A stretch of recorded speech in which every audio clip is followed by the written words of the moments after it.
오늘은 여러분과 역사를 주관하시는 하나님의 손길이라는 제목으로 은혜의 말씀을 나누고자 합니다. 여러분, 우리는 계속해서 에스더서를 살펴보았습니다. 우리가 에스더서를 살펴보면서 느끼는 것은 무엇입니까? 그것은 우리 하나님은 눈에 보이지 않아도 우리와 함께 하시며 역사하신다는 사실입니다. 실제로 하나님은요, 에스더서를 우리가 처음부터 끝까지 읽어보면 하나님이라는 단어가 그렇게 생각보다 많이 나오지 않고 있고, 또 실제로 그의 모습이 나타내지 않는 것처럼 보일 정도로 하나님에 대한 언급이 많이 없습니다. 자, 그러나 분명한 것은 에스더서에서 나타나는 이러한 모든 역사는 틀림없이 여호와 하나님께서 친히 일하신 결과라는 사실을 우리는 분명히 알 수가 있습니다. 우리는 에스더서에서 면밀히 흐르는 사상이 하나 있는데, 그것은 무엇이냐면 바로 역사를 주관하시는 분은 당대 최고의 권력자였던 아하수에로 왕이 아니라 온 천하 만물을 다스리시고 통치하시는 살아계신 하나님이심을 오늘 우리는 분명히 기억할 수 있어야 하겠습니다. 자, 이제 본론으로 돌아와서 오늘 저와 여러분들이 읽은 에스더 10장은요 상당히 짧은 세 절로 이루어져 있지만, 여기에는 아주 중요한 또한 핵심 그러한 메시지들이 있습니다. 자, 당시 바사 제국의 왕이었던, 오늘날로 하면 페르시아이죠. 자, 페르시아를 다스렸던 유력한 왕이 바로 아하수에로였고, 그리고 그의 종 모르드게는 하만에 이어서 바사 제국의 총리가 되어 유다인들에게 사랑을 받았을 뿐만 아니라 모든 백성들의 이익을 도모했던 인물이었음을 에스더 10장은 이렇게 간략하게 소개하며 마치고 있습니다.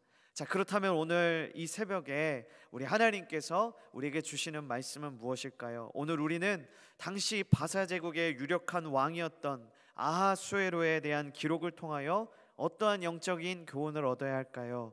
또한 우리는 하나님의 사람 모르드게가 바사 제국의 총리가 되어 유다인들에게 사랑을 받고 모든 백성들에게 이익을 도모했던 인물이었다는 이러한 기록을 통하여서 어떠한 영적 교훈을 또 하나 발견해야 할까요? 우리 본문을 중심으로 여러분과 이 새벽에 두 가지를 좀 살펴보고 말씀을 정리하도록 하겠습니다.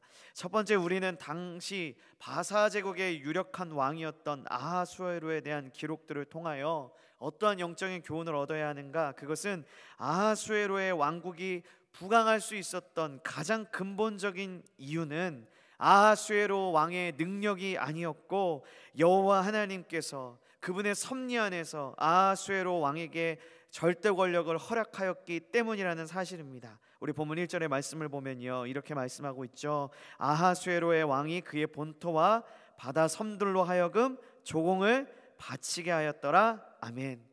여러분, 한 나라의 왕이 본토와 바다의 섬들에게까지 조공을 바치게 하였다는 것은 무엇을 의미하는 것이겠습니까? 당시 바사 제국의 왕이었던 아하수에로의 왕이 주변의 약소국들에게 조공을 받을 만큼 매우 강력한 왕권을 가진 왕이었다는 것을 우리가 추측할 수 있습니다.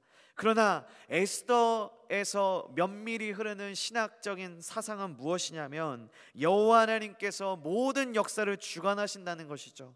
이러한 섭리 안에서 이러한 기록들은 우리에게 무엇을 말하는 것이냐면, 여호와 하나님께서 아하수에로 왕에게 이러한 권력을 허락하지 않으셨다면 그가 수많은 약소국들에게 조공을 받을 수 없었다라는 것이죠. 왜 그렇습니까? 그 역시 죽음 앞에서는 한없이 연약한 인간이기 때문이죠. 그래서 잠언 16장 우리 9절의 말씀, 우리가 너무나도 잘 아는 이 말씀을 보면 이런 말씀을 하고 있습니다. 사람이 마음으로 자기의 길을 계획할지라도 그 걸음을 인도하는 자는 여호와이시니라. 아멘. 여러분, 이 세상의 모든 만물에는 무엇이 있습니까? 바로 하나님의 섭리가 있습니다. 이 세상 그 어떤 것도 하나님의 섭리를 피해갈 수는 없죠. 그래서 잠언 기자는 16장 9절을 통하여 제 아무리 뛰어난 사람이 자신의 마음으로 자기의 길을 계획할지라도 결국은 그의 걸음을 인도하는 분은 여호와 하나님이심을 겸손하게 고백하고 있는 것입니다. 자, 그렇습니다. 인간의 역사를 주관하는 분은 당대 최고의 권력자인 아하수에로 왕을 비롯한 수많은 권력자들에 의해 주관되어지는 것이 아니라 인간의 역사를 주관하시는 분은 오직 한 분, 하나님 한 분뿐이라는 것이죠. 오늘도 우리는 이 에스더서에서 면밀히 흐르고 있는 이 사상, 인간의 역사를 주관하시는 분은 당대 최고의 권력자가 아니라 바로 하나님이시고, 그 어떤 누구도 하나님의 섭리를 피해갈 수 없는 유약한 존재임을 오늘도 인정하며, 오늘도 부르심의 자리에서 날마다 겸손히 그분을 인정하며 살아가는 저와 여러분들 되기를 주님의 이름으로 축복합니다. 두 번째는요, 우리는 하나님의 사람 모르드게가 바사 제국의 총리가 되어서 유다인들에게 사랑을 받고 모든 백성들에게 이익을 도모했던 인물이었다는 이런 기록을 통하여 어떠한 교훈을 얻어야 하는가? 그것은 하나님의 백성들은요, 부르심의 자리에서 그리스도의 향기를 바라는 자들이 되어야 한다라는 것입니다. 우리 본문 2절과 3절의 말씀인데요, 우리 함께 읽었으면 좋겠습니다. 왕의 능력 있는 모든 행적과 모르드게를 높여 존귀하게 한 사적이 메대와 바사 왕들의 일기에 기록되지 아니하였느냐? 유다인 모르드게가 아하수에로의 왕의 다음이 되고 유다인 중에 크게 존경을 받고 그의 허다한 형제에게 사랑을 받고 그의 백성의 이익을 도모하며 그의 모든 종족을 안위하였더라. 아멘. 자, 먼저 본문 2절의 말씀을 살펴보면요, 메대와 바사 왕들의 일기에 왕이 모르드게를 어떻게 하였다고 기록되어 있습니까? 그를 높여 존귀하게 한 기록들이 나타나 있음을 우리가 본문 2절을 통하여서 알 수가 있습니다. 자, 실제로 메대와 바사, 페르시아의 이러한 그 왕들의 기록에 따르면요, 왕이 모르드게를 이렇게 높이 기록하였다는 것은 당시 모르드게가 폭군 중에 폭군이었던 아하수에로 왕과 상당히 화목했다는 것을 우리가 추측할 수 있습니다. 자, 오늘날 여러분은 어떠하십니까? 하나님께서 여러분을 부르신 그 부르심의 자리에서 여러분은 그리스도의 향기가 되어 선한 영향력을 끼치고 있습니까? 말과 행동으로서 말이죠. 오늘 우리는 당시 폭군 중에 폭군이라 칭할 만큼 그런 기록들이 오늘날까지도 나타나고 있는 이런 아하수에로의 왕, 근데 그러한 아하수에로 왕과 상당히 화목한 관계를 이루었던 이러한 모르드게의 행적들을 보면서 우리는 항상 이러한 하나님께서 우리에게 원하시는 삶은 바로 우리를 부르신 그 부르심의 자리에서 그리스도의 향기가 되어 선한 영향력을 끼치는 삶이라는 것을 다시 한번 마음에 새겨야 하겠습니다.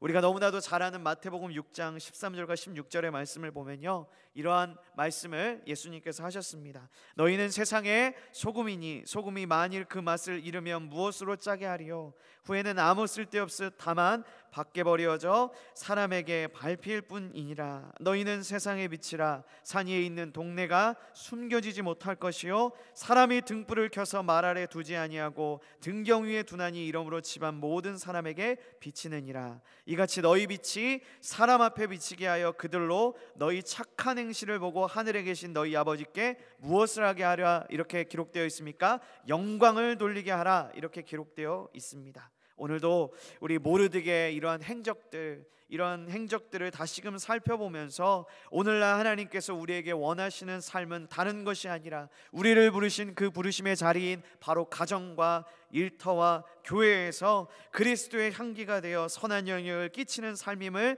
기억하고 오늘도 그 삶을 온전히 살아내므로 주님의 큰 기쁨이 되는 저와 여러분들이 되기를 주님의 이름으로 축복합니다.